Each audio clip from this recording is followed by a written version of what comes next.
I've had it with the Saharan horned viper snakes in these sandy plains. That is a reference to both Snakes on a Plane with Samuel L. Jackson and the fact that it is St. Patrick's Day. I'm here to drive the snakes away, and that's what I've tried to do today with you, Andy. Cool, I wasn't sure where you were going with that, but you recovered it. I pulled it round, it's a relevant reference. Happy St. Patrick's Day to, I guess, anyone. Anyone who celebrates it. Welcome to War with a Mate with me, James. Me, Andy. And it is a green festive special. We've got no green on. I nearly wore a green jumper to work today, incidentally. I was wearing green most of the day. Oh, really? Yeah, and then I changed out my pajamas when you were on your way. You have pajamas? Yeah. What kind of pajamas? What do you mean? Like what style of pajamas? I cannot picture you in pajamas. Like trouser bottoms. The ones I'm wearing at the minute are covered in pigs and blankets. Right, so that adds a few questions, because you said the ones I'm wearing at the moment, which means you're wearing these in rotation. Yeah.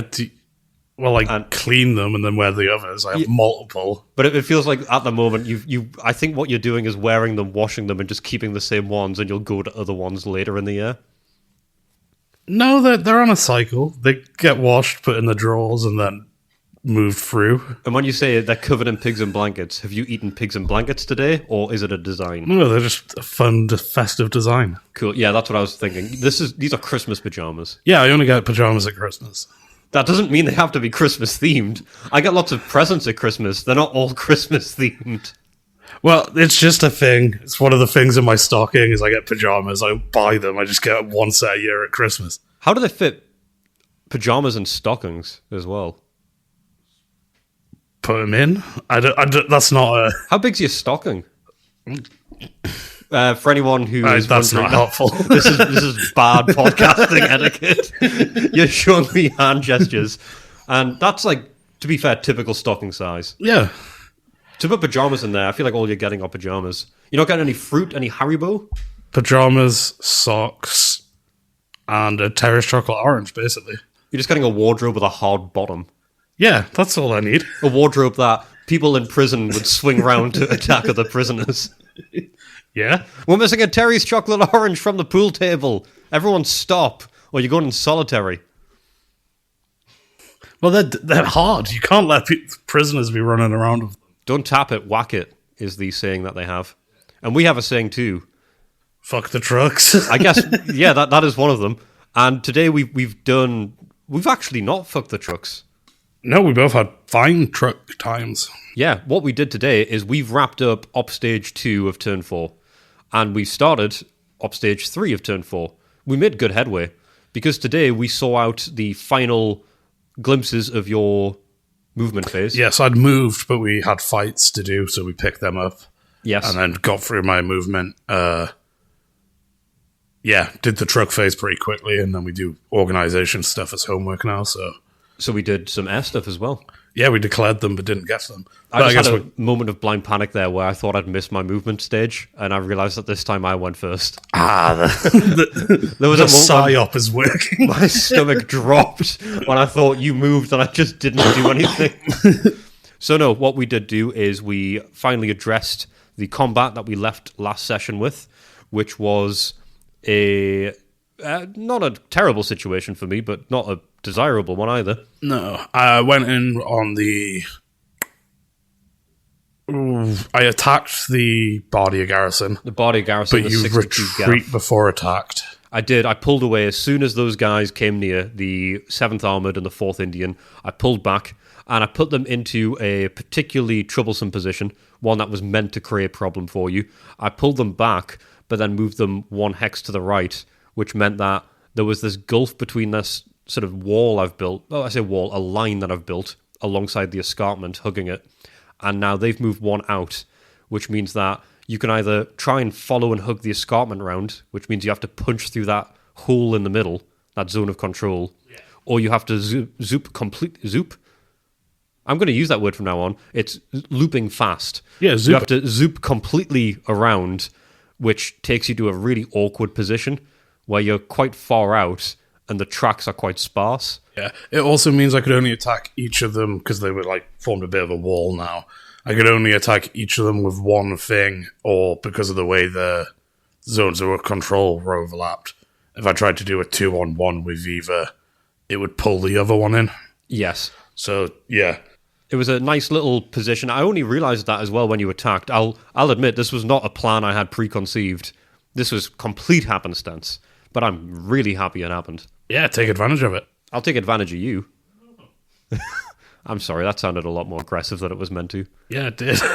When I'm taking advantage of you, I wanted to see Don't- more. Don't add a when. Don't make it inevitable. Well, these things are.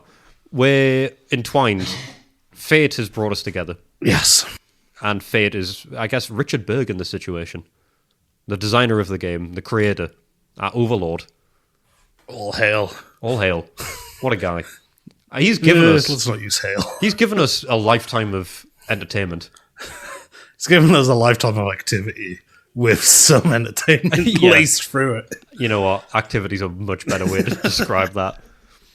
So, with that, we had a little bit more combat because you decided to engage the next group behind the 62 Gaff, the Bardia Garrison, which is the Maletti Division. Yes. And the 7th Armor Division rolled up and they went hard. They did. They unleashed their full barrage. They actually, on the first attack, other than the one pin thing, they did a full ammo of all the loaded ammo. Like, literally everything went. What, right before that? No, in that attack. Oh, that was all their ammo? Not all the ammo they have. Like, you know how they have loaded ammo? Oh, yes. I did yes. a full... Oh, yes, the one that comes, preloaded. Yeah. I've done quite a few of those in my Yeah. day. So you've really spooged your load. Yeah, and then I went at them again. So you attacked them, and I sustained 15% losses. And decided not to move. But I also inflicted 15% losses, Yes, you did, which was bad for me. which I was very, very pleased with. That mismatch as well, it was a +8 for you, which is right on the cusp of me being overrun. So it's a really mismatched fight. And that was mostly to... that was down to morale. Because you had +3 morale after the adjustments. I had -1 morale after a very good adjustment on my side. And that resulted in an overall difference of 8. Because you put in 10? Yeah, it was like rounded down to 10. Yeah. So in the end, we had a difference of 8. So that 8 resulted in 15% losses both sides. However, I employed the old tactic that the first Libyan did back in City Barani, and I kept them in place. They did not move. They lost an extra 10% as recompense, which was a heavy loss. I think that was like 19 overall raw strength points. Out of mine or yours? Out of mine. Yeah. So I lost 2 recon battalions and the majority of a typical infantry battalion. Yeah. So that was a heavy loss. I did lose an infantry unit and a armor unit on that 15%. That's good. Losing some of your armor in the armored division, I'm happy to do that. Yeah, there were 2 of them that threw breakdowns. They'd been like my breakdown bitches. You're my breakdown bitch. Yeah. But yeah, I wasn't distributing the breakdown like evenly. I was just doing it on one particular unit. Yeah, you were chipping them away. Yeah, rather than like spread them. So it got rid of them. Yeah, I know. I'm moving on. Yeah, and then I tidied up another like under strength infantry, Yes. and then I attacked again. You did? Yes. Yeah, I'm going to move past the spread 'em comment. You're just gonna have to live with that. Yes, and then after they held position, you went again, and this time you inflicted another 15%, and I hit you back for 5%. Yes. This time the mismatch was far worse. This time it was a 13, which Yeah. meant I was overrun. So that loss that I took was from all of my units, not just the ones engaged. The ones engaged were minimal. I had You one, put one in, yeah. one actual point, and you put another 10 in. So that hurt. So on the back of that, I decided to stay again. I took 15%, but then another 10% on top, 25. I lost 14, I believe, in that one. So it was 19 the previous one, 14 that one. So that tracks at least. Or 12, no, 12 I took in this one. I took 12 because I'd lost some armor in this one. Yeah. So I lost some armor. I lost 2 tanks. No, I didn't. I lost 4 tanks. 4 tanks. Big, heavy loss on the tank front. They are really good for defense. Yeah. I think they have 3 defense points. Yeah, they're really same. I think all my tanks are better, at the minute at least, are better at defense. Yes. They were great. So losing them, all good and well. But the alternative is I lose most of my men that then provide the combined arms garrison for the tanks. Yeah, that was something I was weighing up as well. Where is it worth doing? Because infantry is more resilient because it doesn't suffer breakdowns. Yeah, they can walk. They've got legs. But tanks do hit hard enough. Tanks don't have legs. Yeah. They need fuel. They can go further, but I imagine, a lot of things without legs. Need infantry. Yeah. I think things without legs. You've got that sort of like gulf in the middle of things with legs. If you've got more than 2 legs, you go a lot faster. But if you've got no legs, you also go faster. No, that's not true. Tanks, cars, slugs, bicycles, snails, snakes. They have like philosophical legs. Nope. Yeah. How does a slug move then? Undulating its body along the ground. Right, don't get technical with me. Don't filibuster. Don't try and nitpick me when you're wrong and then get annoyed. Don't throw out words that you've made up. Undulate. Body. Oh, okay. What's going on here? Ooh, I guess the gas leaking here is getting worse. Yeah, it is. And I'm fine with that. I've got a gas mask. I just didn't bring it. So sort of not that useful. So I'm suffering poisoning from carbon monoxide. Those Reddit threads are crazy, by the way. You know, the ones where people have clearly suffered a carbon monoxide leak. Oh, yeah, I've seen a few of them where like people are like, it's something unrelated. They're like, I think someone's breaking into my house and moving stuff. And then people are like, get a carbon monoxide detector. And then like a month later, it's like, thanks for saving my life, Reddit. Yeah, I was going insane. I thought that someone was rearranging my fridge magnets as a threat to kill me. But turns out, no, I just didn't have a carbon monoxide detector. You know what really freaks me out on those Reddit ones? Because I read a lot of those like, am I the devil? Am I an asshole? I find them sort of voyeuristically fun in the same way the Jeremy Kyle show is, I think. Like, it's not a laudable thing to... Yeah, it's sort of voyeurism in dysfunctional things. But have you ever seen any of the ones where someone's like, my spouse is starting acting like weird or aggressive or something, and then it turns out they had like a brain tumor? Oh, or that's horrible. Like, I'm starting to get like... Just those ones scare the shit out of me, where it's like someone's behavior just changes utterly. I've not seen any of those ones, but that's horrible. It's like, yeah, they. I saw a horrible one the other day, but it's not really fun to talk about, so I'll tell you later. Neither was that. Some of the stuff on there is horrible. But we just bring happy times here. Yeah. Apart from your history segments, man, they're horrible. This one's more fun. Oh, I look forward to it. I'm trying to find a balance. I think the last 2 weeks were pretty grim. Earnestly depressing is how I would describe them. Educational, but awful. Yeah. So, I guess back to the game. We had that conflict where I lost another 25%. And then I weighed up going again. And you decided not to. Yes. You bit off more than you could chew. The Maletti division can't be stopped. Well, I was weighing up whether having an additional 3 cohesion. Because if I attacked, it would use 5, which would put it to -2. Oh, wow. So, because they were exactly on 20 CPA after that last one. The last fight. So right. I was like, do I push them? And if you weren't holding, I think I might have. Because they'd go to -2. But they get shoved the back. Fight, shove back, go back to 1. Would have been alright. But then with you doing the hold, yeah, it's like, I actually want those 5 cohesion points more than I want to rain the damage on. Yeah, it's a nice position for me to be in where I'm now putting you on the back burner, the back foot rather, so that you have to choose whether or not to actually go over your cohesion. Yeah. My real thing I'm trying to go for is your ammo, your supplies. Cohesion, it refreshes. Ammo only refreshes when you get stuff there. Yes. Which is something I actually wrestled with a bit today.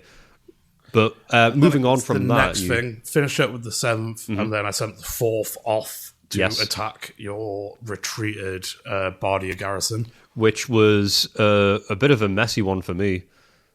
You just retreated on that one, didn't you? Yeah, but it's one of those situations where I pulled them back, and then I realized, hang on a minute, this is something that can continue going on. I can't actually fight back very efficiently because they're not a division.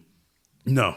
So when you started to advance on them again, I was like, I can't actually sustain this too From much. what I've determined, they have a -1 morale as well. Off the top of my head, it might be -2. Yeah, so you've got, I think, Division 2. Are they a 3 or a 2 on stacking points? 2, these guys, I think. So I think that's 3 inherently from Division. And then the morale difference. Morale is inherently a difference of 2 before any cohesion stuff. Yeah, that could fall comfortably into a 5. Or a 6. Yeah, at which point we're looking at an 8. I'm on the border of 8 overrun. Before putting a guy in. Like, Yes. that is... And these guys are all gun. There's Yeah. 4 infantry in there, fair enough, but it's pretty much all gun. Yeah, that's why the morale thing is way more important than I thought it was. Over the last sort of 2 turns, I've sort of realised that. I think that, like... When we've had more frequent combat, Yeah, morale's so important. because, yeah, as we say there, like, you could have a much smaller unit, but if the morale... I think that's why the 11th Hussars stayed for so long. They had 2 morale, Yeah, which is like 20 actual points, which is 2 to 3 infantry companies. yeah. Like, that's the effect good morale has. That's why I try and like point and laugh at you as much as I can during the game to bring down your actual real life morale. It does. If it gets to me, I'll take 1 off a unit. Yeah, I've been going onto your laptop when you've been at the toilet and taking it off for that reason. Oh, then we're double doing it. Oh, double down. Yeah. I also just take things from around your house, like fuses and light bulbs. That's fine. None of the fucking light bulbs work anyway. We are playing this in a very dark home every day. The summer months are coming. Yes. Daylight savings time kicks in soon. You don't like that, do you? You're a big daylight savings time denier. I just think it's dumb. I bet you are. I bet you don't adjust your clocks. They're all digital. I bet you go around telling people, no, it's actually 6 o'clock, not 7. No, I quite often don't realise it happened, but I think it's a dumb thing we do. I think it's a nice treat. Getting that extra hour. Just by losing an hour elsewhere. The only time I really recognize those hours are usually around when they go back, because it's often around Halloween. And I usually go to like a Halloween night out. Yeah. So it gets really late on, and then it resets. And it's like, oh, taxis are going to be slightly cheaper for a bit longer because people don't realize how late it is. And then I slip into that window and get home for a lower price. Right. I don't think that's how that works. It is. I finessed the system. Okay. People look at their clock and they're all drunk off their mind. But I've thought this through. I'm dressed as the Mandalorian and I'm ready to get a taxi. It works wonders. So yeah, the 4th attacked you guys. You retreated, so I pulled them back to that supply dump that I lost 2 turns ago. The Fort Madalena supply dump, the one just to the east of there. Yes. Which has been home to many a different groups of people. Yeah, that's seen like multiple divisions from both sides come through. The 7th Armoured, the 4th Black Shirts, the 1st Black Shirts, now the 4th Indian Division have all taken their share from that supply dump. Yeah. It's a very diverse group. It's sort of a well-placed supply dump in the fact that it's useful for both of us, which I guess is not well-placed. Yeah, badly placed by you. And the thing is, every time we're swapping out, we're having to third the amount of ammo in there. Yeah, which is a real... It's a hassle. Speaking of supply dumps, small bit I did do during the organisation phase is I built a supply dump at City Barani at the end of my bit of the coast road. Yes. So, I mean, I probably should have done that A long time ago, but I've done it now. And now that you've done it, you are still in as much trouble as you were. Because all it means is you're going to have a little truck convoy that works as a node between there and your guys that are down in the fight, your 4th and 7th. And that's a nice spot for me to intercept. Yeah. Realistically, that's where I'm going to get the trucks. Yes, because I've now broken them out of being in fortified positions. Yeah, they're no longer zipping along roads or hiding in Mercer Yeah, Matru. so they are vulnerable to bombers now. Or any sort of guys that can slip through the cracks. If only the Saharan detachment were here to see this. I mean, I'm so glad they're not, because But they were unfortunately- such a worry. Unfortunately, they're on their way to Europe. Yeah, maybe there by now. Maybe. Maybe they're an island. Maybe it ties into the St. Patrick's Day theme. Let's say it does. Did many Axis prisoner of wars go to Ireland? It was a neutral country, so probably not. Yeah, you're the history guy. I thought I'd go to you for this It'd be one. weird if they It's neutral, but we have built a prison camp there. I don't know. I feel like there's definitely countries that fit that bill. Cuba isn't Oh. just a neutral country, it's they have a military base there while actively embargoing it. Oh, did not know that. Guantanamo Bay is in Cuba. Yeah, Guantanamo Bay is on like a small piece of land that America bought from or rent from the Cuban government. I know that. Did that play a part in World War II? Yeah, huge. Oh. No. Right, cool. Yeah, it's fun when you Oh, gaslight sorry, I me. wasn't sure if you... I thought you were just talking in general. I didn't realize you were another Oh, no. World War II example. Andy, what we're doing is World War II centric. It is. So I'd like it if you could keep on topic, please. I've said this from episode 1. It's my job to keep everything on track, and you're the one who derails stuff with your silly tangents. I have played that role. Started watching Hannibal recently. Is it good? It's actually... I've watched 3 episodes, and it's really good. That's one of those shows that YouTube Shorts loves to show me stuff which is definitely taking the wrong message. Whereas like Hannibal doing something sort of cool, and then that like Sigma music, and it's like, here's a serial killer that eats people. Can we not? Yeah, the structure of it's not what I expected. I thought it'd be like a Monster of the Week or Case of the Week sort of thing, like a procedural. It's not. It's not. It follows a very cool structure. I'm 3 episodes in. I'm really enjoying it. So no spoilers, please, guys. I want to see this one through because I don't have any spoilers apart from that he eats people. I know that. That's about it. Yeah.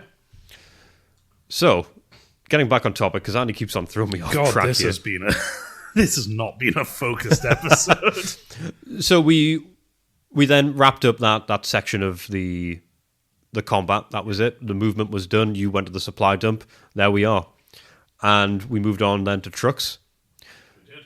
Trucking wise, I've decided to move one of my convoys away from map B, where they were supplying guys with ammo in the airfields from Tobruk, and instead I've moved them all the way over to Benghazi, where they will be supplying my bombing airfields, and have actually started to do that, even that upstage. Yeah, so it won't kick in for turn 4 upstage 3, but they'll resupply in that upstage and be ready for turn 5 upstage 1. That's right. That's when they'll really get that ammo kick in, and I can actually restock that airfield 5 times per upstage because of the proximity to Benghazi, which is it's just an unlimited funnel basically for the amount of ammo I'll be using.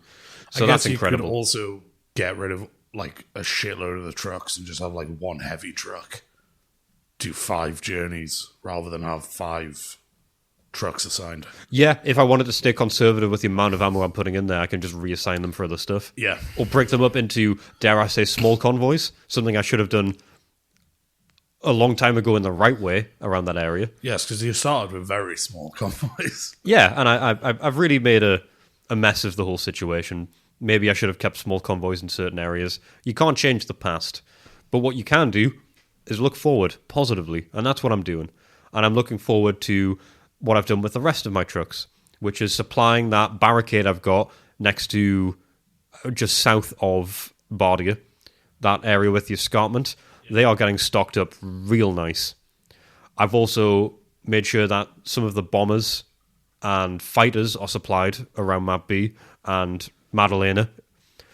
So I did that with the mission in mind, which is where we go next, I guess, because we moved into... I've got something I've done for the first time in this truck phase. Yeah? That truck convoy I sent up that ended up on the supply dump I'd recaptured Yes. That's a very good point. I'm moving way ahead. only had ammo in it. Oh! No water, no stores, no fuel. The one that you moved into the front line? Yeah. That's bold. Yeah. Because I get that you're confident of stores going into turn 5. Yes. Which you have to be, or that's insane. But turn 6, they could be left with half rations. I'm hoping over the next 3 op stages. If you don't get supplies to them before turn 6, will they be on half rations? Yes. So you've put all your eggs in. Well, I guess I've got an entire turn as my thinking. But I'm thinking as well. My shift has turned to disrupting supply lines more so than kill you. Oh, yeah. I mean, it's definitely a risk, but it means that all the ammo I use that turn pretty much is replaced. Yeah. Which means, again, I can do... Both those divisions can do 3 or 4 fights. Yeah, which is good. But again, that line of people you're going up against are 3 to 4 divisions on their own. Yeah. So you'd have to fight, well, I guess, each of them once, ideally, for you, and then get past them for that to then make up for it.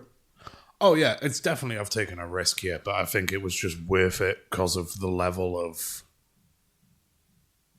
Like they have the supplies they need. Well, and they have enough water and fuel for the rest of the game, probably. Have you thought about, though, here's a situation for you. So you move along that little line. Yeah. But then I block that line again behind you with those guys. And then your trucks can't get to you. I mean, it's a risk, yeah. I'm just thinking of, like, is that something you've foreseen in your plan? Kind of. I know how I'm going to resupply them, but yeah. Now, it's funny you say that, because I don't have any supplies to give. So if you think it's going to be to take them from me, I've got bad news, pal. I don't have supplies. Oh, no. I guess what you're talking about as well is, you know how you were saying, will they be supplied for turn 6? Yes. I probably won't do the Alexandra to Mercer Matru loop. Okay, from your trucks. For turn 6, all the trucks will probably be distributed from Mercer Matru, which has enough for one massive turn, and will probably end the game on like 0.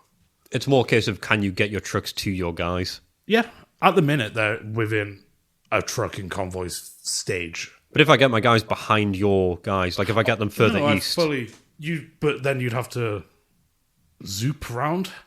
But you've kind of let me do... Your plan is for me to zoop around. You want to get along that line. I know you want to push them back. That's not what I'm doing there, you know. I've already started to slowly do that. Okay, yeah. We'll see how it plays out. I think it's gonna be interesting. I think we've got some stuff coming up. Definitely a risk, but I think it's like a manageable risk. Where's my Kinder Bueno? Don't do that. We've literally talked about this earlier today, so let's not do that, shall we? I don't see it. It's ridiculous behaviour from you. I think I'm the winner. I think I won. We'll see. I hit the victory condition. You got to maintain that. I've maintained decorum about me. That you've never done that in your entire life. That is so poignantly true. I've got a decorum to me. I've got a sensibility. Do you? I follow the rules of engagement. I don't think you do. Look, just because I'm playing the bad guys in a board game doesn't mean I'm actually the bad guys. But it doesn't mean you're not. It doesn't mean I'm not. It also doesn't mean that you're not. Look. Being the historical good guys does not give you pedigree. It does. It just does. Well, now I see your insecurity. Oh, of course. And I raise you one. I don't want to be the bad guys in this. I feel like it gives me a bad image. It's fun that we can play I'm a loser top trumps. Oh, what is crazy as well, I mentioned this to you the other day, the Wikipedia trading card game. Oh, yes, I was meaning to buy some packs for that, but I was meaning to look at that, but didn't. Yeah, everyone, look it up. There's a Wikipedia trading card game. That's crazy. Yeah, I should play it because I spend enough time on it now. I like Wikipedia. I think it's quite useful. I'm a big fan of it, yeah. I like the way that it has everything on there that I need to check. In broad strokes. Yeah, it's a very, like, people give it shit, but it's very good for, like, a overview into a topic. Yeah, it's usually relatively accurate. Like, teachers were always like, anyone can edit that. It's like, only if you sign up. Yeah, it was a while ago. I saw a thing, actually, that said that per page, Wikipedia has a lower error rate than the Encyclopedia Britannica. That I believe. Yeah, but it's also like when people are like, anyone can edit it, it's like they also have a pretty strong moderation policy. Yeah, anyone can edit it. Yeah. It doesn't necessarily mean anybody will edit it and with wrong information. Yeah. If you're committing to editing it, you've probably got a reason to, or you're a very committed troll. Yeah, I guess the only ones you can't trust are like potentially political pages where people are coming in with like bias. I don't think I'd trying look for political info No. via Wikipedia. Yeah. I feel that's a really good way to be misinformed. Yeah. Well, do you know XKCD? No. I know It's like CDs. the black and white stickmen webcomic. Oh, okay. But they have one of the comics where they're like, I've managed to circumvent the like Wikipedia politics thing.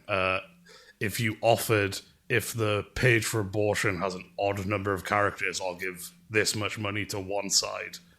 And if it has even, I'll give it to this side. But it's just the amount of characters, it's not the content. And then I just ruined a Wikipedia page as the like, just makes it uneditable. That's a funny way to sabotage information. Yeah. That's like internet arson. Yeah. Moving on beyond arson and trucks, Do we have to? unfortunately, it's keeping in the spirit of the podcast if we move on. Okay. But it's also keeping in the spirit of the podcast that we did that. Yes. So we moved on to the next turn. We wrapped up our trucks and we moved on to your choice of initiative. And who went first? I chose me. Of course you did. And rolled weather. You did. You rolled the weather, and I was astounded to find out that we're ending turn 4 with normal weather. Yeah. Do you know how many up stages in a row we've had hot, which is not meant to be the most common? During autumn, fall. Yeah. 2? Hot was turn 3 up stage 3. Oh. And then turn 4, 1 and 2. Wow, so it's been 3. Yeah. We've actually, looking at the list, had the same amount of hot and normal. And then we've had one that's been we've had 2 that have been 2 rainstorms Rainstorms. and no sandstorms. wow. Yeah. That's a nice eclectic mix. We need to get a sandstorm in before we're done. I really hope we get one. Yeah, I would have liked to see one. I hope we get one of like I hope we get one for 6-6. People- 6-3 rather. I hope we get one for the big finale. I kind of hope it's not for that because I want that to be that's the everyone empty the gas tank, everyone empty the like clip. That's why I Go think it'll be fucking nuts. it'll be great if there's also the sandstorm coming in on Yeah, that. it does you have add to a- fight against Does it. add a dramatic, yeah, backdrop. Or I guess just go full on desert and it's just hot weather at the very end. Yes. Or go full on this whole thing and it's just bland normal weather and we don't get anything exciting. It just happens. Or turn 6 is just the map covering rainstorms. Just there's no planes. Just- no one can move. Blessing the rains down in Africa. We did, however, we even managed to get some air stuff done. We were very efficient today. Yeah, we planned it. We've got our missions ready. I planned 4 missions. You planned 2. Yes. I have a strafing and bombing mission, both assigned to the 7th Armored Division. I had close combat air patrol for above the 7th and the 4th, and then I've got 2 bombing runs as well. And then we spent 45 minutes looking through rules. Yes, we had another rule deep dive, which actually was a rule deep dive about something that wasn't relevant to what we were doing, but we were like bugging us. Yeah, which because is how the intercepts work for planes. well, this is one that it really bothered me because I came from a stance, and we'll give a bit of context to this since I doubt anyone plays this game very much apart from the 2 or 3 who have told us explicitly that you do. Yeah, weirdly, it's, for a game no one's playing, we've had like quite a few people who are playing and have given us, thanks to them, good rule insight. Yeah, our listener base in terms of actual people who've played the game in the general population is so disproportionate. It's like a factor. It's insane how many people play it compared to the Gen Pop. Was there a lot of people playing it solo, which I think is cool. Like, Well, we've got at least 2 people that have got in touch with us who play this game on their own, yeah, which I don't know if it's because they want to hurt themselves and this is their way to do it, or if they're just far more tempered in expectation than we are, and they're fine with what this game is and don't need to add in all of the elements that we do. We started a podcast so we can finish this game. If that doesn't scream insecure, I don't know what does. Or we started playing this game to do a podcast. I mean, it's hard to say which way it went. it's a sort of chicken and egg Ouroboros thing. Yeah, we don't need to get into that. We don't need to figure that out. No. Let's not look inward. Let's look outward. Introspections for nerds. And we looked outward. We looked to each other for answers with these rules, and we couldn't find them because the interception rules for air stuff means that when planes are doing air patrol, we didn't know if the intercept meant whatever path that they flew round, anyone who moves into their flight path at any point on that journey is intercepted, or whether it's wherever they end up trying to defend. If someone passes through that, then they get intercepted. Yes, and I think what our confusion came down to ultimately was interception is mentioned with combat air patrol, in which it's if something's route passes through where it's doing it or its zone of control, it can intercept.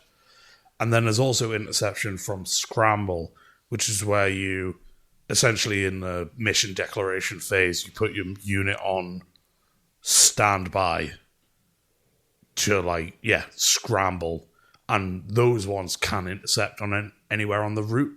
Yeah, that's the big from difference. From what we could tell. So yeah, they've used the word were intercept. confusing scramble and intercept with just intercept. And that's because the game decides to use the word intercept in 2 different contexts without explaining it's going to be using them differently. Yeah, so we thought there was an interception concept. And there isn't. It's not the way we thought. I looked for subsections called like intercept in the air rules, and there isn't one. And then we checked the addenda, and there is addenda, but not about intercept specifically. It's another situation where the game rules are just a fucking mess, but also so precise that we did finally find the answer. Yeah, a lot of it is us. I know, I know, and I don't like that the game makes me feel so small sometimes. Like, I feel so big when I think, I'm tackling this thing. This behemoth is going to be mine to break the back of. And then I remember, you've just spilled beer all down your front. Yeah, it doesn't matter. Green can as well. Yeah. St. Patrick's Day. You drove the snake out of the can and onto your chest. The game is still, even this far in, it's still catching me off guard and getting me wound up. Yeah. And that is something that I feel we're getting towards the end of the practice scenario. It's within view now. We're coming to the very end of turn 4, and we've got turn 5 and 6 to come, and we're making good headway. We nearly did a full op stage today. Yes, homework obviously, but in terms of like the stuff we both need to be there for, we nearly ticked it all off. Yeah, I think that tends to happen. We get end of combat to the air phase. We tend to do in one. We can tick that off quite nicely, and I think I don't know about you, but I feel a sort of a quickening coming. The end of this phase feels like it's ready. Yes. It feels like the practice scenario has now poised itself. We're comfortable with the rules as we know them, but we are still checking them. It does feel like we're getting into a flow of that, though. This rechecking of the rules feels more natural now, and I think as we start to come towards the end of this funnel, it's going to go well. Yeah, I think we need to just make sure we don't get overconfident on, like, even while we're doing the game, we're going to refer to the rules, even if we think we know them.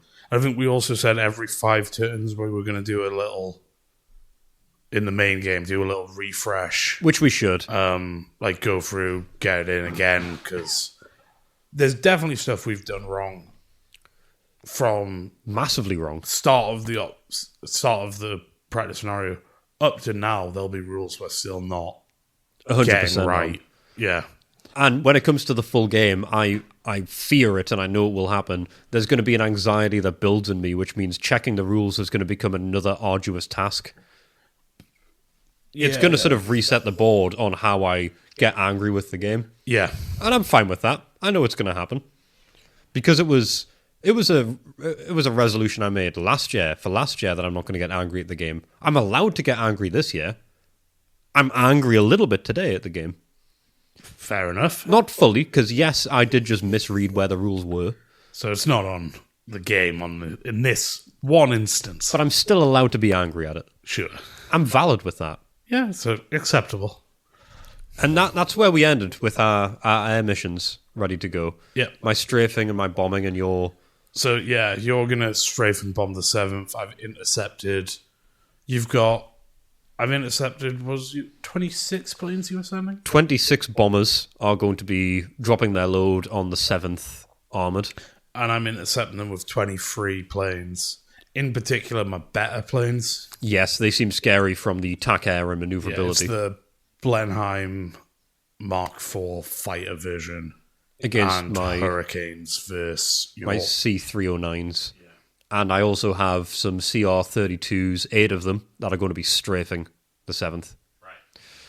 So I'm interested to see how that pans out. It's going to be fun. I love air combat. And I think as well as air combat, we're also going to be able to tick off some of the movement phase as well, quite comfortably next time. Yeah. So, yeah. So that's all to come. But that's what we did today, and it felt like really moving forward. Yeah, I think we did it was a smooth one. It was. Even with the rules checking, I can see the end of turn 4, and it feels structured. It feels like we're heading into turns 5 and 6 with a conflict that's been mapped out. And I don't think either, like, at various points we've both been sort of floundering. Yeah. I think we've ended up in a nice... It's nice that going into the back third of the scenario, I feel like both of us are in an alright place. Like, I think you probably are in a better position, but I don't feel like there's nothing I can do. I've got plans. I'm not like, oh shit, this is like grind out till the end. You've got a comfortable offensive strategy, and I'm really dug in with my defensive. Yeah. I'm comfortable in being able to hold you off to a certain degree. There's definitely tactics either of us could pull that change this completely. Oh, yeah. But that also depends on stuff like weather, supply lines going well, someone not pulling the rug out from the other. Yeah. Well, I was thinking about when we were rolling the weather for this one, the whole double back-to-back in like combat stage thing could be completely ruined if it was like a sandstorm or a rainstorm. Yes, because then you're left on... you're trying to make up for lost time. And I can't utilize... They can't move as far, they'll break down more likely. Like, I can't utilize the turn I've given myself, so I was pretty happy when it became normal. I think we've both done well. We're in some solid ground, and the only thing that could shake it is each other's tomfoolery. That's kind of the whole thing, though. But I guess we've had our chat here. Should we answer some mailbag? I suppose we should see what everyone else is saying, instead of us just yapping the whole time. Let's have a little delve into this bag of ours. We've got some good pieces of mail in here. However, our supply is running a little bit drier than usual. We've started to make our way through them bit by bit. So if anyone does want to send anything to us, the email address is info@warwithamate.co.uk. The website is warwithamate.co.uk, and the Instagram is just warwithamate. So if anyone else wants to get on in here, because we've definitely got a better supply than my men do, but not as good a supply as your men do. We've got a couple of good big ones people have sent in coming up. So we got some real hefty ones. Really good ones. So if anyone wants to get their thoughts in, doesn't really matter what it's about. Ideally about the game, but we kind of do anything. We'll answer anything. We're not picky. We're kind of desperate about that kind of thing. Look back to the early episodes. You'll know how desperate we are. But to begin, we have Bianca. And Bianca says, "Hey guys, I recently started listening to your podcast from episode 1. I just finished episode 13. Ah, so the desperate era. Yeah. I have several corrections regarding your statement about not letting cats stay inside and letting them feed on pests. City ecosystems are just as important as any other. I agree, Bianca. I live in a city. I need to go to fast food restaurants in the city. I need to buy the horrible dietary requirement food that I have, which is just unhealthy stuff. So I completely agree. City ecosystems are important. I don't think that's what you're getting at, though. Pigeons specifically control the insect and fly populations. You wouldn't want more mosquitoes in the summer, would you?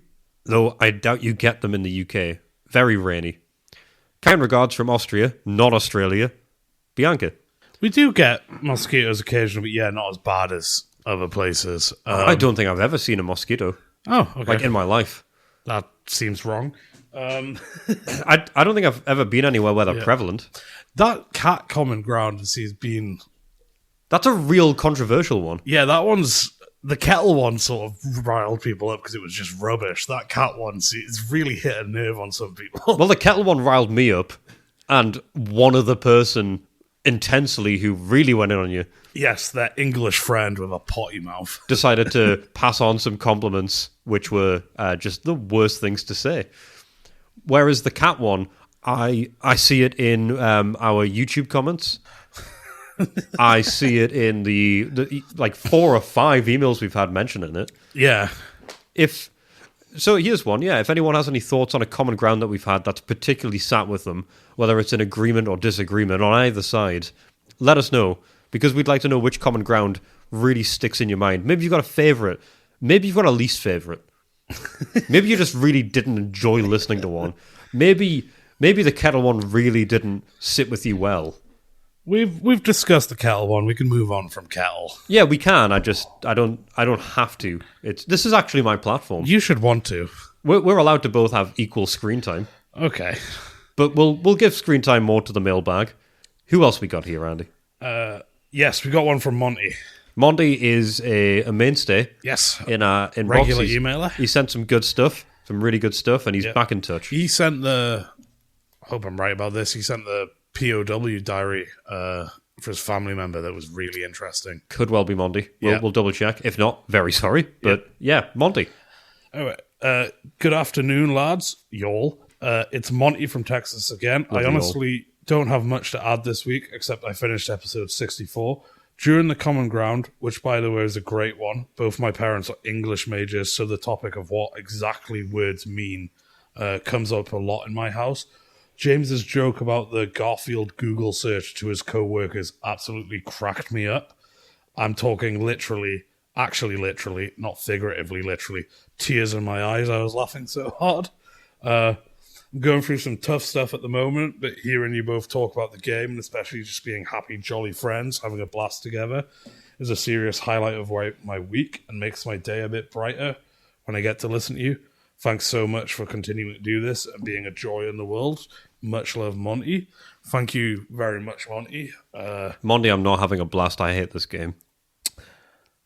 Okay. Anyway, glad we're helping you out and providing a little bit of joy, even though James seems determined not to. I'm really glad that it's a bit of a highlight in your week, Monty. It's I hope you're doing all right. We hope you know what, I love podcasts being a bit of an outlet for people to get away from it all. So I'm really glad you get that from this, Monty.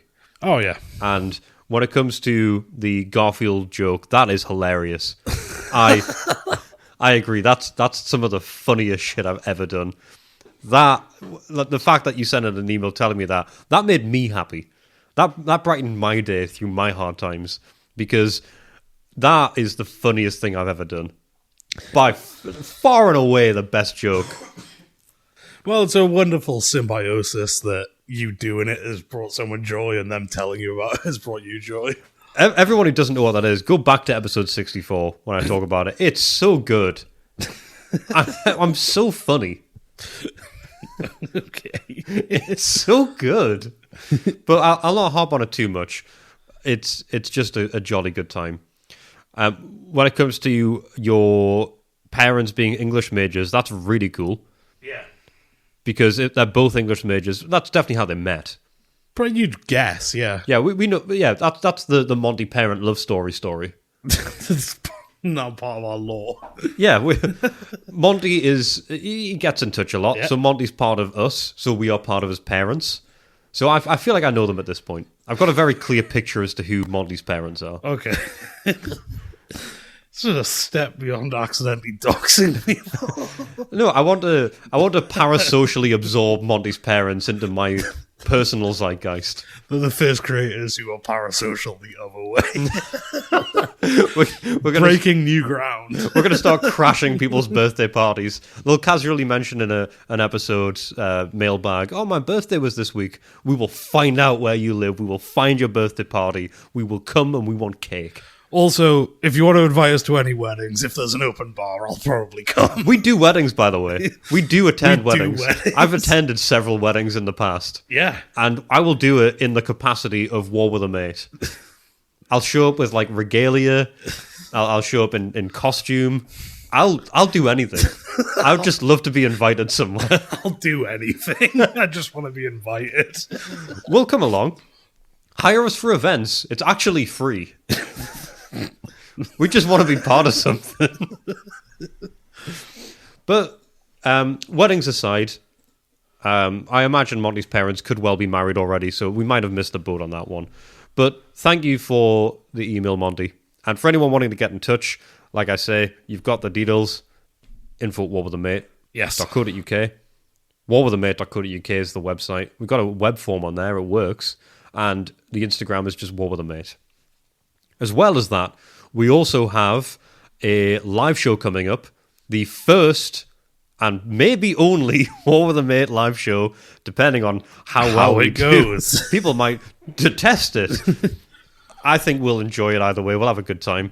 We're going to be at the UK Games Expo in May of this year. It's in Birmingham in the UK. I know a lot of our listeners are, by happenstance, international, a lot in Australia, so that's a trek to get there. But if you're already showing up to the UK Games Expo, we'll be there. Details to follow. It will be on the Saturday. Keep an eye on the Instagram and I guess listen to this. We'll usually mention this around the mailbag segment. And when it gets closer, I guess other parts, just to make sure people know what's going on. But we'll be there doing a live episode of the podcast. There'll not be any gameplay. We try to work out that the event doesn't really have the facilities to let us play it. Which honestly is kind of a good thing, because taking those the 5 picture frames of the game on what would, let's be honest, be public it would be trains, buses. Yeah, it would be a mess to bring it there. But they don't do exhibition shows at the UK Games Expo. So unless we did a tournament for the board game, which isn't feasible unless the Games Expo lasts a century, it can't be done. But we will do our usual thing. It'll be great to see anyone there. So come along.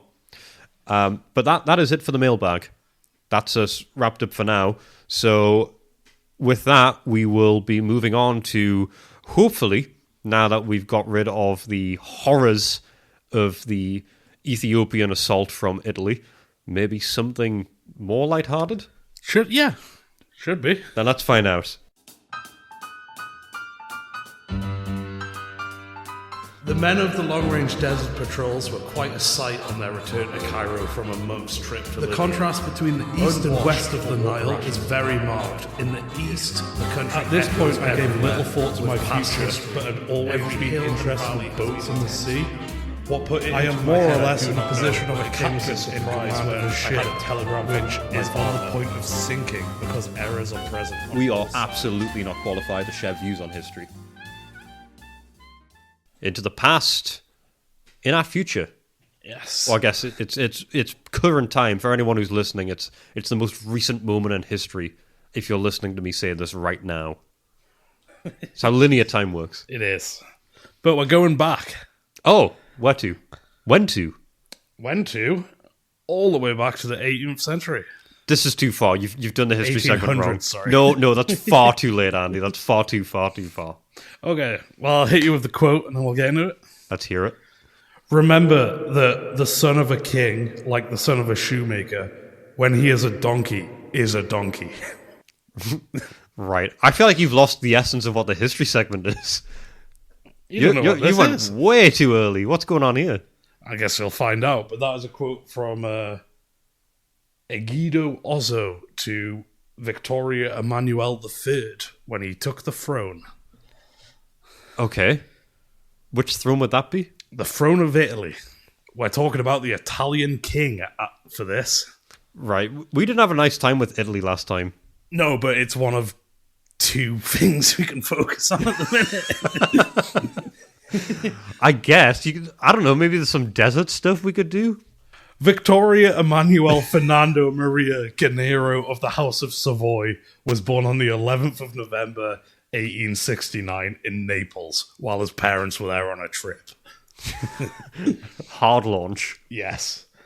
He was born to the son of King Umberto I of Italy, a severe man with a very impressive mustache that, in my opinion, is slightly too big for his head. And That got me. Oh, God. Wow. That really shocked me. Sorry, I need a moment to catch my breath then. Oh, that went down the wrong way. You caught me mid-gulp. okay. Wow. Continue. Sorry, the mustache comment was But it's good. You're right now? I'm all right. We can continue. Okay. Wow. So yes, he's got a dad with a big mustache, and his mum is Queen Margarita, or Margaret. He's an only child, so he knows his entire life that one day he'll be king. He's a very sickly child with a wide range of ailments, including something similar to rickets. This is due to severe inbreeding amongst the European nobility. Yeah. I've got a little visual aid for you here. You got a visual aid for me? Yes. This, would you say, is a fairly standard family tree? 8 different grandparents. Yeah, so what Andy's showing me is it's your typical family tree. It's 2 that then link down into 1 and then 2 into 1. Yeah, that's a normal family tree. And just have a look at this. You try to figure that out while you look at it. But I'll say this.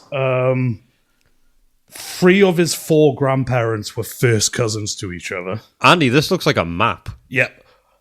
This looks like a map I would do for a D&D session. Like, this is a dungeon crawl. Because It's not a tree. It's not a family tree. you can get to a lot of these different boxes from different routes. You can loop round. You can go back on yourself quite easily. Yes, so Yeah, I appreciate the word. This is hand-drawn. You've drawn this. yeah, I drew that to get a track of what was going on because I was trying to understand. You know what? We'll put this on as the Yeah. Instagram picture this week because this is a mess. Yeah, up at the top, this loops back round on itself and then branches up into the loop. There's a pocket where the family tree goes up into itself and hides away in the past. Yes. What a horrible family. Yes, this is a deep problem with European nobility, especially this late in the day. There's one guy who interconnect. Yeah, I don't actually know what the relations would be in some of these. They're like first cousins and grandparents. 3 of his grandparents have the same parents. Yes, that's what I'm getting from this. There's a pocket where 2 of them are unrelated, but some of them link back round. Everyone else is related. Yeah, this is a closed loop, is the issue. The tree doesn't branch in from off-grid. This is a self-contained family tree. Yes. So, sickly child. It's a COVID family bubble. Yeah. He had to wear braces to strengthen his legs all throughout his childhood, which contributed to a short stature. He'd only grow to 1.52 meters or 5 feet tall. This led to him being resentful and insecure once his mum proposed going on a walk together in Rome, and he replied to his mother, "And where do you want to go to show yourself with a dwarf?" So a lot of insecurity here and just not healthy. I'd be insecure if that was me in that situation. Yeah. So his family's severe and militaristic view towards education, as well as discouraging any display of emotion, leads to just a very sort of twisted in like unhealthy childhood. His tutor's a former military officer who gave the quote I started the episode with, who'd commanded men in combat and was known for his toughness. He educated him in something called the Prussian model, which sees the king as the vital military leader for an army, which must be at the center of the state. This model is sometimes described as not a country with an army, but an army with a country. Interesting way to phrase that. Yeah. Some people think his tutor had a bad influence on him. I'm inclined to agree. Guido Ossio, and made an already insecure prince more insecure. But despite that, they remain friends, writing to each other often daily for years. So, also, as soon as he's born, pretty much, his care is given entirely to a nurse, Bessie, the widow of a British officer, and very importantly, to his mother, a Catholic. So his wet nurse and then his nurse is the only like familial bond he ever forms in his... Like, he never forms that bond with his parents. Ooh, that doesn't feel healthy at all. But it's not entirely neglect, because he and his parents will have formal dinner twice a week. That doesn't mean it's not neglect. Yeah, that's their only contact. Right, that's not absolving them of neglect. That just means they're also, I guess, looking for optic repairs. Yeah. Or just like your kid is someone else's problem. Yeah, I know, different strokes and all, but that doesn't really feel like it fixes the problems that they've created here. No. Also very typical at the time for, like, royals, which is why they're all so badly adjusted. Then why do they keep on fucking each other? It's bizarre. They clearly aren't fond of each other. Why do they keep on mating? I don't know. At the age of 9, he witnesses an assassination attempt on his father firsthand. The Prime Minister gets between the assassin's knife and the king, and the Prime Minister's blood splatters all over the 9-year-old prince's uniform. He's commented at the time to have remained, like, stoic and impassive, but later that night, when he feels safe with Bessie, he wept, like, to her for hours. So it's like having to keep... Someone just tried to kill your father. You have blood all over you. And you're not allowed to cry or show any emotion until you're in private. And in this case, with the maid, who's the only person who feels safe to cry with. There's two parts to that. One, that is absolutely horrific. What a horrible thing for a child to have to go through. That is neglect. Yeah. The fact that the only safe space is someone who's divorced from the family in any familial bond. Yeah. And that's the safe space to go to. The second... What I find really hilarious is that you described it as witnessing it firsthand, because in these times, the only way to witness it secondhand is as if someone drew what was happening and then showed him a picture of it. Or the guy with handling a crank on a camera that for 20 minutes didn't capture. Oh, it's like a flickering light. He's got the hood over his head as he's snapping pictures, and then show him later. Second-hand assassination attempt. Yeah, good point. But everyone experienced things firsthand at that point. But horrible nonetheless. Oh, yeah. So, yeah, as an only child with physical limitations, he's introverted, and this leads him to dive into his studies. By the age of 10, he's memorized his entire family tree. Although that's a circle. I will say that is slightly less impressive than most people, because there's less names to memorize. If anyone's ever memorized a map of an area, or if you ever played Elder Scrolls 4 Oblivion and you remember the layout of a tomb, it's just that, except each room is a name. Also, you're remembering the names of your great-grandparents. 3 of the 8 pairs are the same people. It's actually, you're kind of speed running, remembering things. But yeah, he is very intelligent, and he's also sent to this prestigious military college, which has a motto of in peace and in war, which is focused on making students not just military officers, but good citizens. Although I did find one thing, I couldn't find a collaboration on it, but because it's a military academy, people who go there are members of the military.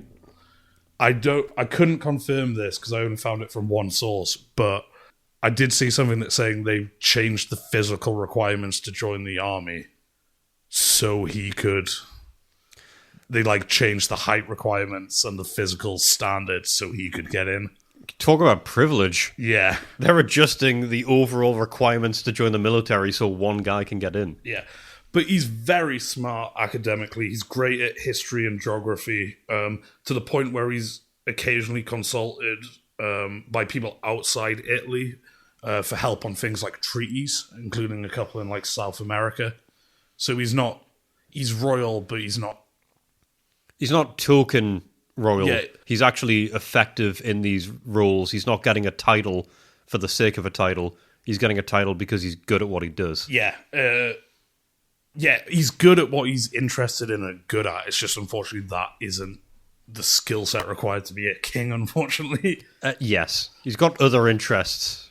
Indeed he does. And one of his main interests, that will be a lifelong passion, is coin collecting. Okay. To the point that between 1909 and 1943, he wrote a 20-volume book called Numerum Italium Curum. Definitely pronounced that wrong. That sounds like... Corpus Nurium Italicorum, but it's a 20-volume book that classifies and describes every Italian coin ever printed or made. Fuck, this guy did War with a Maid, but for coins. Yeah. Something that takes a lifetime and it's kind of pointless. Yeah. In fact, at one point, he would say to the current Prime Minister of Italy at the time, I leave to the Italian people the coin collection, which has been the greatest passion of my life. He loves collecting coins. This guy's very invested. Yeah. This sounds like, that the guy might have had a hyperfixation. Yes, I think that would be a fair. He spends his early 20s in Naples, which is probably the best bit of his life. He makes some friends who get him out of his shell, and he starts to date and socialize. He mainly dates actresses and dancers, although there's a baroness in there who he might have had an illegitimate daughter with. He loves Shakespeare, respects Shakespeare a lot, but doesn't like plays. That's interesting. So he likes artists and actresses and stuff, but he doesn't actually like... He likes live show. He likes written word, but not live shows. Yeah, but he also has an attraction to the people doing the live shows. Yeah, yeah, but he doesn't want to see the art they're doing necessarily. That's a really interesting dichotomy. Yeah. So he's living things up here, but things are moving behind the scenes. Savoy has not been single at 25 before, and he should long ago have been married. But he's incredibly resistant to this because of his own experiences, and literally his reflection in a mirror is a harsh reminder of the results of arranged marriages. This guy's living a very deep life. Yeah. He has a few potential matches that fall through for various reasons. One of them is one of his suitors is Anglican, Princess of Wales, but his mother says she has to be Catholic and renounce her religion for them to get married. And that causes an issue. There's a couple of others. One of them is apparently hotter than his mum, so she says no, because she doesn't want anyone hotter around. I don't like the connotations of any of that. No, it's pretty gross. But at one point, Kaiser, it's such a thing across European nobility circles that at one point at a function, Kaiser Wilhelm, the ruler of Germany, approaches him and asks him why he's not married. And fair play to the kid, he just says, it's none of your business. Yeah, I mean, good on him. Yeah. I'm on part for that. Eventually, though, they do find a suitable candidate, Eleanor of Montenegro. It's a good match politically, even though her family's a bit poorer. They're relatively new nobility, whereas the Savoys are the second oldest royal family in Europe. So it's kind of seen as a thing below her station. But there's also some benefits to... Well, one, she's 6 foot tall. Oh, so their kids They see this as a balance thing out? of like, this royal family are fairly new and aren't ravaged by inbreeding. Our family's we need some outside. So they're almost We need like a zip in our gene pool. they're trying to kind of overcorrect almost. Yeah, Where because at the time, because on average women are shorter than men, yeah. and back then I know average height was Everyone's much lower. shorter because of diet. So they've found someone who's unusually tall Yeah, from a female perspective, and this guy who's short. So they're trying to undo inbreeding. yes, and also Thing is, I don't know enough about genealogy to know how this would work out, but I feel like I'm probably on par with someone who's from a well-educated world en 100 masse. years, like 150 years ago. And then I transpose this into people who should be intelligent back then. So maybe I'm on the same level. Maybe I would make this silly presumption. Yeah. And at this point, a vast conspiracy kicks into motion, which basically Great. every member of nobility except Vittorio is a part of, where they've found this woman will be a good match, but because of his resistance to arranged marriages, they can't push it. So they think their family are good candidates. At the initial meeting, both Eleanor and her sister are present in case he has a preference for one over the other. That's so awkward. Yeah.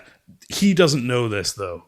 He's literally the only person in the dark about what's going on here. So the sisters know. Yes. So you're going along to this party, like this is going to be your possible husband. However, we have brought your sister along just in case he doesn't really like you. Yeah. Well, unfortunately, that is the role of women in a royal But family, still, is to be the feeling of that must be so horrible. Yeah. That's so fucking grim. But he does like Eleanor when he meets her, and then 13 months later, they meet again at a function in Moscow, and he's smitten with her. And at this point, he's worried to tell his parents about it because she's of a lower standing, even though everyone is arranging this for him.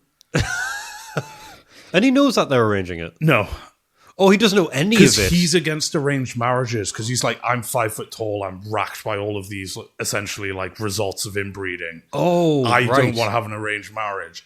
They find this person who's a good candidate for him. But because right. she's a good candidate, if they push too hard. he'll say no. I thought that they'd proposed it as like, oh, this is kind of arranged, but we've got these two people you can pick from. No, it was like arranged in the fact they were like, we're going to marry him into this family. Ideally, Eleanor, the elder, but if not, So the sister will be there in case he doesn't like her, but might. They're trying to synthesize a meet cute, Yes. and he has no idea. Yeah. To the point where he gets smitten with her, but there's a delay because he's worried about telling his family because he thinks they won't approve. Even though they've arranged the whole thing. This is a period piece sitcom, by the way. Yes. This is How I Met Your Countess. Yeah. And then he does eventually tell them, and they hug him in a rare moment of affection, even though he thought they'd be like upset about it because she's lower standing and all this stuff. But it's just like, it's almost the relief of like, oh, you are getting awesome. And he doesn't find out for a long time that it's... Also, I got to correct you on that. That's not a rare moment of affection. That's not affection. No, from them. No, but not. Yeah, no, that's not affection. just, still, that's like if like a group of people survive a car crash or a plane crash or some sort of tragedy, and they hug each other afterwards. It's not affection. It's, oh my god, this worked. It's adrenaline. It's a primal success. Yes. Yeah, I guess they're not loving him from his perspective, but it's at least some physical contact with his parents. What a horrible measure of affection. Yeah. He gets married in Rome on the 24th of August. Not everyone's thrilled about it. In particular, this is a quote from a newspaper of the time that's horrible about this. The king, whose form and stature did not... The prince, sorry. Whose form and stature did not already conform to the physical ideals that the people had of kings, and a princess gracious, kind, sweet creature, but certainly not a Greek Helen who inflamed hearts. Just a horrible thing to write about. Well, the tabloid's writing a hit piece on these two. It's also this kind of thing of like, oh, so what happened with Meghan and Harry happened in the 30s, and it's not. I was just about to say these are the Meghan and Harry of it's 1800. The tabloids aren't new. They captured something that's always existed. They're a very old institution, ragging on the elite. But despite this critique, they're a good match. They seem very happy together. They're actually, by all accounts, in love. Also, he seems to have his insecurity seems to fade away a bit about his height. Like, there's this really, it's quite a fun, sweet picture of her resting like a ladder up against her hip, and him standing halfway up the ladder so they can like hold hands. It's just that's like a sweet notion. It's gone from something about this has gone from like my height means I should never get married and I'm not fit, or she's a good match basically is what I'm. That's kind of got a nice notion to it. Like it sounds like they do care for each other. Like, it sounds like a natural fit in the end. Yeah. So at this point, they're happily married. They don't have children yet. It'll take them 4 years to have their first child, but yeah.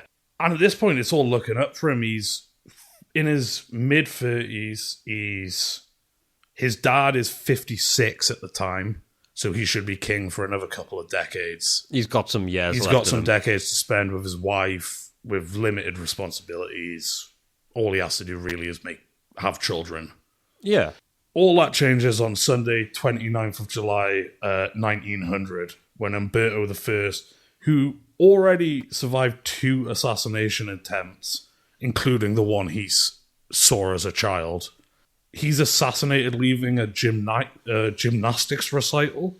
He's shot 3 times, and at the age of 31 on a Mediterranean cruise with his wife, Victor unexpectedly becomes king. And we'll leave that for next time. Oh, what a cliffhanger. Yeah. What a cliffhanger. Now, this is went from the harrowing war crimes of the last history segment to a sort of very black humor rom-com. Yeah, I hope this one balances it a bit. Like, there's going to be grim stuff throughout, I thought. Oh, yeah. Already, a lot of the people involved in this are absolute shitheads. But to a lesser degree, definitely. And I think this sort of plucky guy who's always been, held down by his physical attributes, who unexpectedly finds love that's been pushed upon him and yet still emerges. That works, yeah. Has unexpectedly become king. Yes. This is it's a Heath Ledger film. This is definitely going to be one for hijinks. I can tell. I want to know what happens when they get off this boat. Yeah, well... What happens returning from this cruise? He's set off to the seas as just a married man, and he's come back a king.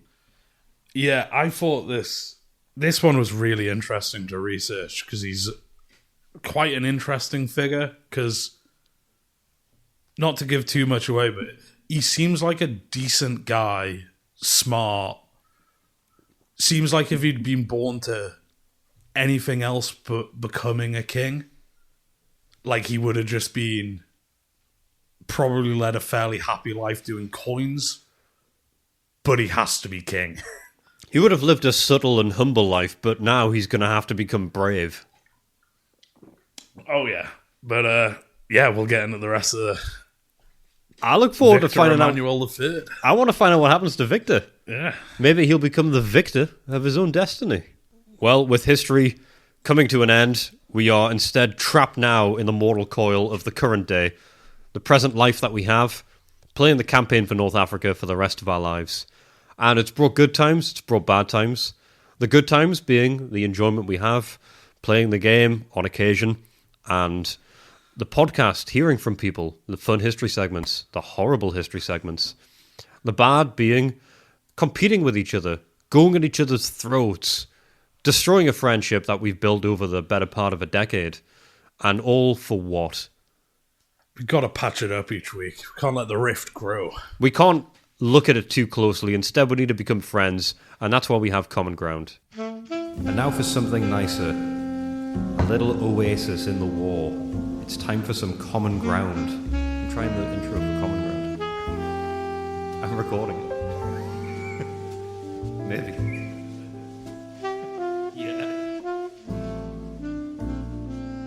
And I've got one for you. It's the chance to become friends again every week. Find an agreement on a topic that one of us chooses. Alternating. And it's you, Andy, who has to bring us together with a topic of your choosing. And I think I've got one. I think you'll like it, and I need your help workshopping it a bit. Perfect. Okay.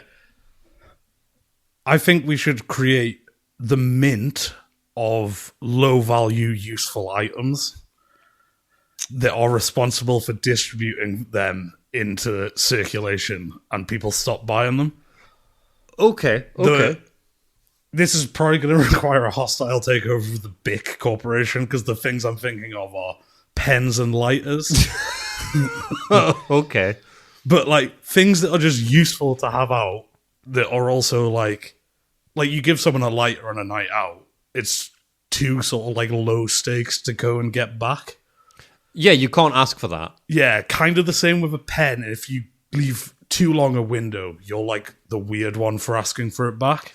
Yeah, actually, I guess first of all we need to address that. What is the longest time you can go before you ask for a pen back? Because you land, and I'm not talking like a nice pen. I'm talking like a ballpoint. Yeah, because if someone's got like a pen. Mont Blanc or something, you don't nick it. Same like if someone has a engraved Zippo or whatever. This is the nick, by the way, being a term from Northeast England, I believe. Being to steal, yes. to take. Because I just realised there, as you said it, that might not be a broad term. To nick it I is don't to know steal. What's regional. Me neither. Yeah. I don't know either. So yeah, if you take a fancy pen, you're in the wrong immediately. There's actually a moral obligation to give it back. But like a Bic pen where you get 20 for £1. Like a it's disposable. Annoying if someone takes your pen, but also if it's like more than an. Basically, I think if the day ends, whether that's like you hanging out with that person for a day as friends or like the work day, it's gone. I think that's too long, you know. It might be, yeah. Like if so say we're at work together, we're in an office, yeah, and you go, oh, you got a pen, and I go, yeah, here you go. It's a disposable like plastic ballpoint pen, and I give you it, and then it comes to like 5 minutes to 5, we're ready to clock out, and I go, have you got my pen? I feel like that's too long. Yeah, that's weird. That's far too long. I think first of all, you need to, unless you go for it immediately, like they finish writing the thing down and you kind of like gesture over and kind of go like, oh, I'll take that back. And they're like, yeah, there you go. Unless you do that, you have like a couple of hours window where you need to make up an excuse. To just borrow your pen back. Yeah, and kind of go, oh, I'm writing some, have you got my pen? Yeah. Yeah, I'll take that back, thank you. But I think aside from that, if it's not immediate or it's not with an excuse soon after, you actually lose that window and then you become a freak, because if you try and make up the excuse of I need to borrow a pen and it's not long afterwards, they'll see through that. If it's like 4 or 5 hours and you go, can I borrow a pen? They'll go, I think you want this back. And if you ask explicitly for it back, you are a strange person. Yeah. So this is what I'm thinking. It's these objects that are useful to be like bouncing around society. We should just have an organization that like dispenses them. Yeah, you know how the mint sends banknotes to banks, and then if you withdraw money, it adds the note into circulation. Yeah. Just like an organization where they hire a guy and send him to the smoking area of a nightclub with like 20 lighters, and anyone asks, So I just think, rather than anyone having to buy this stuff or look at you just sort of put it in, and then it becomes a almost communal property thing. Big concern. Like no one has to get angry about the pen.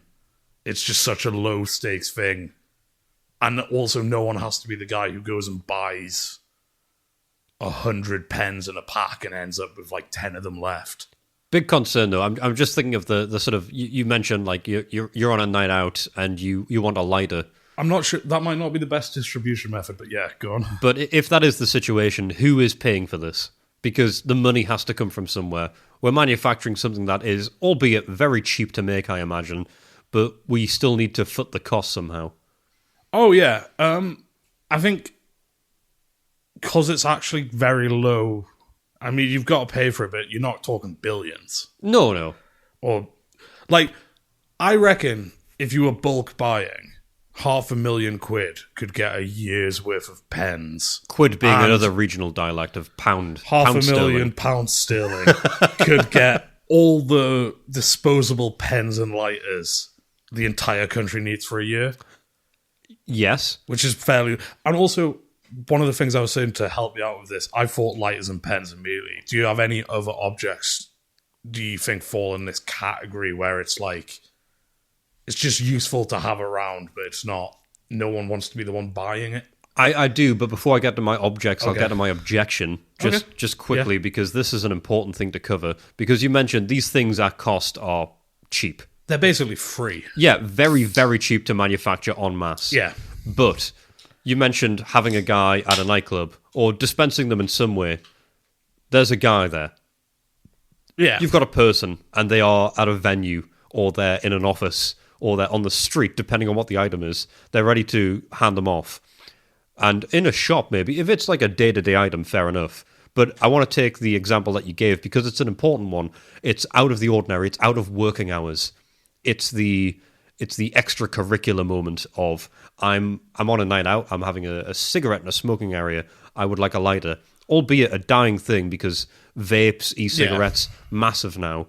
But yeah, let's take that as an example. Maybe of a bygone era. This guy is here. Who's paying him?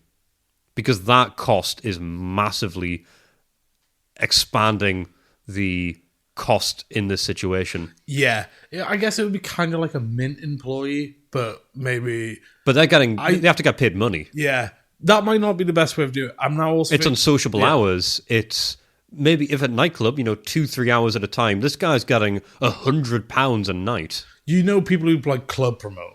Yes. Where it's like for nothing, but they get in. First of all, I don't want to exploit these people because I think these people are already not in a very good job. Yeah. Okay. Maybe it's I'm shooting this one down a lot. I agree with the fundamental. Maybe it's not a guy on the ground. We talked about banks distributing new currency.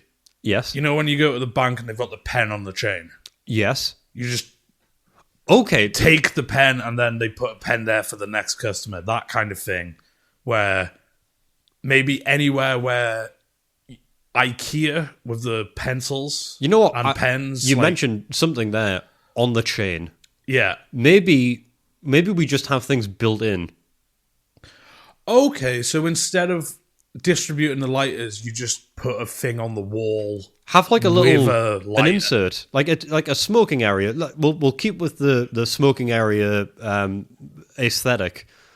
So let's just have a thing outside. Like a little clicker, like a sort of like a hob on an oven, but like a spout maybe in a smoking area. One that only you click it and it lights for like 2 seconds, so you can't abuse it or cause any trouble. Or like the electric lighters where they just heat, but there's no flame. Yeah, so you press the thing, like in a car, a car cigarette lighter. Again, from a bygone era, but yeah, maybe we install those, and then we cycle that out to other stuff. So you mentioned pens. Another one of pens, by the way. Cords. You use pen as one of the examples of the things, but then you also give the perfect counter: a pen on a chain. Yeah, but that's limited. I don't know. I just think we could just get these things out there because no one thinks twice about passing them. Yeah, but so if you don't need a pen in circulation for everyone. I mean, you don't, but a lot of people have phones. Yeah. So we're talking about things that you need on the go. Here's one. Umbrella. That's a big one. I wouldn't mind umbrellas. We're going to buy the umbrellas. We're just going to leave them. An umbrella stand. Yeah. I think. Outside. You could have, I don't know, Starbucks and then also, Yeah, just have them. But then also people leave them. I want something that's got slightly less friction than, the bikes. Yes, that's where I was going with this. That's the model, but I think it's too... if you rent one of them, you have to fucking download the app and give them, a deposit so you don't steal it and all that shit. Well, I'm sorry, Andy, but I do have a freakishly mundane solution to this. Okay. And it is, you have some sort of app where you go to an umbrella stand, you tap your phone with the app, and you take the umbrella out of a fixture, and then you put the umbrella back afterwards, tap your phone again to recognise you've put it back, and then you get back the deposit of £10-20. And that... The thing is, that means you have to end up in a dry destination that has one of these deposit centres. Yeah, whereas if ideal. you just have, we're going to eat the cost of the umbrellas. I'm thinking pens, lighters, umbrellas are a good one.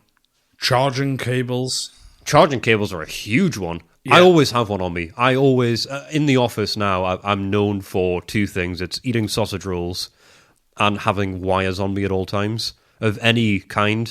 USB-C, USB, USB mini, lightning port, everything. I've always got one of every cable on me. Yeah. And so I that's have a because couple people bunged in my bag because people borrow them. People and need again, them. If someone asks you for a charging cable, there is an amount of time where it's too long to ask for it back. Because they're... Charging cables have got more expensive. They've I think they're on the borderline of too cheap. Yeah, I think I can definitely still pull that one back. I think the end of the day, asking for a charging cable is better than a pen. There's still some nuance to it, Yeah. but overall, that's not as bad. Yeah, I think it might get there. But, It could well get there. but yeah, I was just... A mint of useful, low-value objects is... just put them into circulation. There's obviously things to work out how we're putting them into circulation and stuff, but also if they're there, it lowers the stakes even further. You know what? This is... this is going to be unprecedented. This is going to be very big, and I hope you can join me on this. But I think we need to make this a to be continued. Oh... Because I need to think about the items that need to fit into this bill. Are we going to do not a two-parter because I did such a bad idea that you needed to come back over the top at me? No, this Are we isn't... doing a two-parter because you want to refine it? This is going to be one in refinery. This isn't going to be me getting you back for the kettle thing. I want to make this work because I do really believe in this. Okay, so but I need to think about the items. I need to think about the cost. I need a rebuttal that will be likely also controversial, but one that needs to be found. Okay, so common ground we agree on. We agree on the low stakes mint. Is that what we're going to call it? I say, and this is but we need to talk about implementation and distribution. I say for the first time in a common ground, this is one that is such a good idea, but I don't want us to fall into the mundane trap of using an app. Okay. That we need to put a pin in this. Okay. This needs to be decided, and I'm going to push back, and I'll push back hard. Okay. I can tell you that. I have some ideas floating around that are going to be controversial. So, balls in your court. It's for me to push back hard and for us to find that common ground.